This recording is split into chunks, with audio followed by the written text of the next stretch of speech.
اور آپ جتنے مرضی بڑے ہیں آپ اپنے آپ کو بڑا محسوس نہیں کرتے. کپڑے ان دھلے پڑے تھے, دھونے والے تھے, حضور گھر تشریف لے آئے. اللہ کے رسول صلی اللہ علیہ وسلم نے فرمایا عائشہ انہیں دھو ڈالو. کپڑے جب دھل جاتے ہیں تو اللہ کی تسبیح کرنے لگ جاتے ہیں.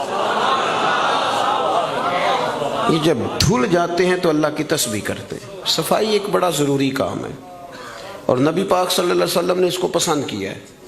ایک شخص حضور کے قریب سے گزرا تو اس نے بکھرے ہوئے اس کے بال تھے اور بڑے اس کے پراگندہ حالت تھی. کچھ لوگ آرٹیفیشل درویش بھی بن جاتے ہیں, میک اپ کر کے بھی درویش بن جاتے ہیں. یعنی بلا سارا کچھ گھر میں پڑا ہے لیکن کہتے نہیں میں درویش ہو گیا ہوں. تو اس کو بھی شریعت پسند نہیں کرتی.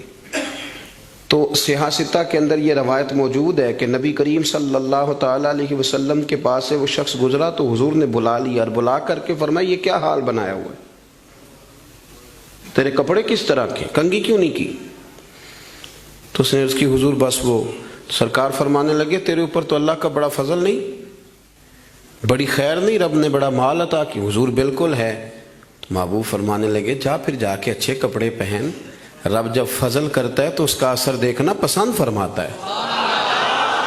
پھر یہ جان بوجھ کے اس طرح کا رویہ تو نہ اپنا کہ کسی کو پتہ نہ چل جائے میرے پاس پیسے ہیں, ایسے نہ کر.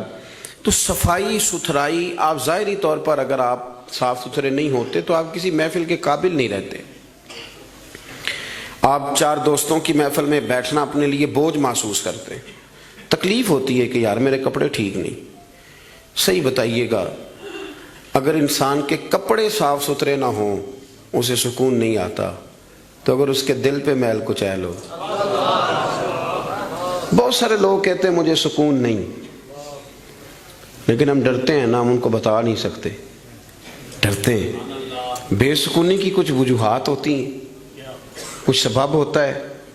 آپ کپڑے میلے تھے تو آپ بے سکون تھے, تو اگر آپ کا دل میلا کچیلا ہے نا, روح پہ کوئی دھبا لگ گیا ہے, یہ دھبے ہوتے ہیں. حسد ایک دھبے کا نام ہے, عداوت ایک دھبا ہے, تکبر ایک دھبا ہے, یہ سارے دھبے ہیں. اور بخاری میں نبی پاک علیہ السلام نے خود فرمایا جب تم گناہ کرتے ہو تو تمہارے دل پر سیاہ نقطہ لگ جاتا ہے. تو آپ اس نقطے کی موجودگی میں سکون میں رہیں, یہ کیسے ہو سکتا ہے؟ اور گناہ کی تعریف حضور نے یہ فرمائی کہ ما حاک فی صدرک, جو تیرے سینے میں کھٹکے, جو تیرے سینے میں کھٹکے, تو پریشان ہو کہ کسی کو پتہ نہ چل جائے, تو کراہت محسوس کرے کسی کا اس پر مطلع ہونا. تو ہمارے باطن کے اندر بڑی مصیبتیں, ہم حسد کرتے ہیں, بہت سارے لوگوں سے کرتے ہیں, ماننے کو تیار نہیں ہوتے, کرتے ہیں. بلکہ امام غزالی رحمۃ اللہ علیہ تو فرماتے ہیں کہ حسد تو پایا ہی مالداروں اور صاحب علم لوگوں میں جاتا ہے. وہ کہتے ہیں غریب آدمی یا ان پڑھ بندہ تو اس دوڑ میں شامل ہی نہیں ہوتا. اصل مسئلہ اس بات کا نہیں ہوتا کہ میرے پاس نعمت نہیں, اصل رٹا یہ ہوتا ہے کہ میرے پاس تو ہے پر اس کے پاس نہیں ہونی چاہیے تھی, ادھر کیسے چلی گئی. اعلیٰ حضرت بریلوی رحمۃ اللہ علیہ نے بہت ساری کتابوں کا نچوڑ ایک جملہ ملفوظات شریف میں لکھا ہے. اعلیٰ حضرت فرماتے ہیں حسد کرنے والا اس بندے پر اعتراض نہیں کر رہا ہوتا, حسد کرنے والا بنیادی طور پر اللہ کی تقسیم پر اعتراض کرتا ہے, اللہ کی تقسیم پر. ہمارے اندر یہ میل چڑھ اور گھروں کے اندر یہ پوری ایک دوڑ شروع ہے, دیورانی کے اندر, جیٹھانی کے اندر یہ پوری دوڑ ہے. اور ایک وقت آتا ہے کہ بھائی بھائی سے حسد کرنے لگ جاتا ہے, کیسے سکون پائے گا؟ حسد ایک آگ ہے.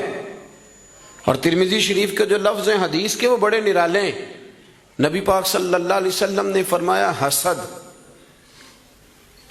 نیکیوں کو یوں کھا جاتا ہے جیسے خشک لکڑی کو آگ کھا جاتی, یعنی وہ کھائی جاتی ہے, لکڑی کی اپنی کوئی حیثیت باقی, تھوڑی دیر پہلے وہ لکڑی تھی اور اب وہ خاک ہے. حسد کھا جاتا ہے. تو اور پھر مزے کی بات یہ کہ یہاں حضور نے ایک اور بھی بات بیان کی, میں حسد نیکیوں کو کس کو کھاتا ہے؟ اس کا مطلب ہے حسد کرنے والے نیک بھی ہوتے ہیں, نیک لوگ بھی حسد, یہ سرکار نہیں فرمایا نا, حسد نیکیوں کو. اس کا مطلب ہے یہ حسد کرنے والے کچھ نہ کچھ نیک بھی ہوتے ہیں, نیکیاں بھی کرتے رہتے ہیں, حسد بھی کرتے رہتے ہیں. تو وہ ہوتا یہ ہے کہ وہ ساتھ ساتھ ضائع ہوتی ہے. حسد نہ کریں، رشک کریں، رشک کریں. آپ کہیں کیا بات ہے. جناب عائشہ صدیقہ رضی اللہ تعالیٰ عنہ فرماتی ہے میں نے ساری زندگی سیدہ خدیجہ الکبریٰ پہ رشک کیا ہے. کیا بات تھی اس عورت کی. ان کا رنگ بھی زیادہ گورا نہیں تھا، سرکار سے عمر بھی کچھ زیادہ تھی، 2 دفعہ پہلے نکاح بھی ہو چکا تھا، پر کیا قابل رشک بی بی ہے کہ جسے اپنی ساری حیات ظاہرہ میں میرے نبی پاک نے یاد کیا ہے. اب رشک کریں، کہیں کیا بات ہے، اللہ اسے دیا تو مجھے بھی دے.